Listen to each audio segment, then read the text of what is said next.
নিভে গেল আজ সুরের দীপশিখা, শোকস্তব্ধ রাজ্যের সঙ্গীত আঙ্গিনা। চিরনিদ্রায় প্রয়াত বিশিষ্ট সঙ্গীত শিল্পী প্রাক্তন শিক্ষক শুভ্রাংশু চক্রবর্তী। অশ্রু সজল বিদায় শিল্পী মহলের। প্রয়াত রাষ্ট্রপতি পুরস্কার প্রাপ্ত রাজ্যের বিশিষ্ট সঙ্গীত শিল্পী ও প্রাক্তন শিক্ষক শুভ্রাংশু চক্রবর্তী। মৃত্যুকালে তাঁর বয়স হয়েছিল ৮১ বছর।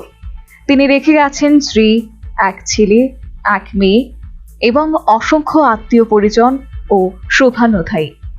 আজ একটি বেসরকারি হাসপাতালে আনুমানিক দুপুর 1:20 নাগাদ প্রয়াত হন। দীর্ঘদিন ধরে বার্ধক্যজনিত নানা সমস্যায় ভুগছিলেন বলে পরিবার সূত্রে জানা গেছে। তার প্রয়াণে রাজ্যের শিল্পী মহলে নেমে এসেছে গভীর শোকের ছায়া। প্রায় 6 দশকের সঙ্গীত সাধনায় তিনি হয়ে উঠেছিলেন এক অনন্য নাম। শাস্ত্রীয় সঙ্গীত থেকে আধুনিক সব ধারাতেই ছিল তার সাবলীল বিচরণ। অসংখ্য মঞ্চে তার মাধুর্যমণ্ডিত কণ্ঠস্বর মুগ্ধ করেছে প্রজন্মের পর প্রজন্ম। শিক্ষক হিসেবেও তিনি ছিলেন শ্রদ্ধেয় ও অনুকরণীয় ব্যক্তিত্ব। তার প্রয়াণের খবর ছড়িয়ে পড়তেই রাজধানী আগরতলার ভাটি অভিনগরস্থিত অ্যালবার্ট ক্লাব সংলগ্ন তার নিজ বাসভবনে ভিড় জমান অনুরাগীরা। কান্নায় ভেঙে পড়েছেন পরিবার পরিজন। ভারাক্রান্ত হৃদয়ে দাদার স্মৃতিচারণ করলেন ছোট ভাই। উনি ছিলেন আপনাদের গার্জিয়ান হিসেবে একজন, কি স্মৃতি জড়িয়ে আছে আপনাদের? কি কি স্মৃতি রয়েছে? না, শুভ্রাংশু চক্রবর্তী তো আমরা ভাই, আমার ইমিডিয়েট বড় ভাই। আমরা হলাম 7 ভাই। ছোট থেকেই খুব গান টান করতো। হ্যাঁ, আর আমি ওর সঙ্গে থাকতাম। আমি তো খাবার জানি না, কেমন ওই খাটের তৈরি আছে না, ওগুলোতে সঙ্গে বাজে যা উৎসাহ দিতাম আর কি, কেমন ওখান থেকে। এবং এটা মনে আছে, যখন শুভ্রাংশু চক্রবর্তী প্রায়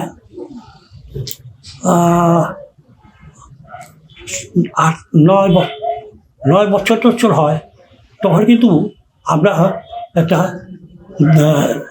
যাত্রা করতাম। প্রথমে স্থানীয় ক্লাবে প্রয়াত শুভ্রাংশু চক্রবর্তীর মরদেহে শ্রদ্ধা নিবেদন করা হয়। পরে মরদেহ নিয়ে যাওয়া হয় রবীন্দ্র ভবনে, যেখানে শিল্পী জগতের বিশিষ্ট ব্যক্তিত্বরা শেষ শ্রদ্ধা জানান।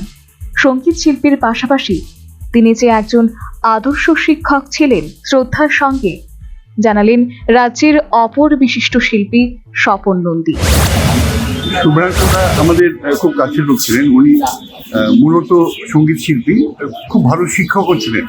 স্কুলে ছাত্রদের অত্যন্ত প্রিয় মাস্টারমশাই ছিলেন। উনি গণসঙ্গীত বিশেষ করে এমন কোনো জায়গায় নেই ত্রিপুরা রাজ্যে যেখানে উনি যাননি এবং স্ট্রিট কর্নারে উনি সঙ্গীত পরিবেশন করেন। উদাত্ত গলার শিল্পী ছিলেন। আজকাল এরকম উদাত্ত গলার শিল্পী খুব কম পাওয়া যায়। অনেকে মজা করে ওনাকে ত্রিপুরার ভূপেন হাজারিকা বলে ডাকেন। সেরকমই খোলা গলায় উনি গান গেন। মানুষ হিসাবে আমরা সত্যি যারা শিল্প সংস্কৃতি জগতে আছি, আমরা অত্যন্ত একজন প্রিয়জনকে হারালাম। কারণ তার স্মৃতি ভোলার নয়, তার সঙ্গীত ভোলার নয়। বিশেষ করে নজরুলের গান এবং গণসঙ্গীত দুটোই উনি অসাধারণ দক্ষতার সঙ্গে। এক উজ্জ্বল সুরের প্রদীপ নিভে গেল আজ। বটতলা মহাশ্মশানে তার শেষ কৃত্য সম্পন্ন। রাজ্য এক গুণী সন্তানকে হারালো, রেখে গেলেন অমলিন স্মৃতি ও কৃতিত্বের অনন্ত আলো। রাজ্যের শিল্পী মহল শোক সন্তপ্ত। Bureau report, news vanguard.